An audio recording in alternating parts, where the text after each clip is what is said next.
Welcome to sari কথা। আজকের যে শাড়িটা, এই শাড়িটাও একটু পুরনো, একটু নতুন, অন্যরকম একটা শাড়ি। হাফ অ্যান্ড হাফ যে জায়গাটা দেখছেন, সেই জায়গাটা পুরোটাই একটা হাফ। বেশ সুন্দর একটা ডিজাইন করা, আর পাড়টা বেশ অন্যরকম। এটি একটি সিনথেটিক শাড়ি, আর মজার যে এর ভেতরের অন্য হাফটা কিন্তু পুরো অন্য কালারের। ঠিক যেরকমভাবে গিফট আনবক্সিং হয়, সেইভাবে ওপেন করি শাড়ির ভেতরটা। এই যে ক্রোম ইয়েলো কালারের সেকেন্ড হাফটা, পাড়ির যে সূক্ষ্ম ডিজাইনটা, সেই ডিজাইনগুলো কিন্তু প্রিন্টেড, ডিজিটাল প্রিন্ট। এটা একটা খোসা সিল্ক, ওই শিফনেরই একটা পার্ট, আর বাকি হাফটা এইরকমভাবে বোনা আছে।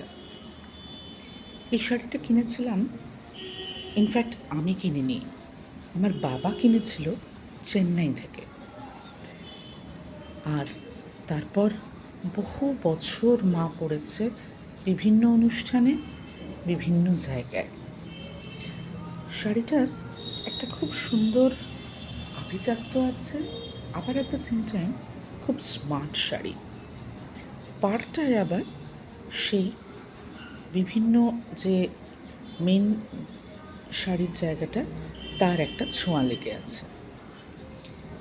শাড়িটা ভীষণ ব্রিদি, এয়ার ব্রিথ করা যায় খুব ভালো, আর হালকা, আর অ্যাট দ্য সেম টাইম ইস্ত্রির খুব একটা বালাই নেই।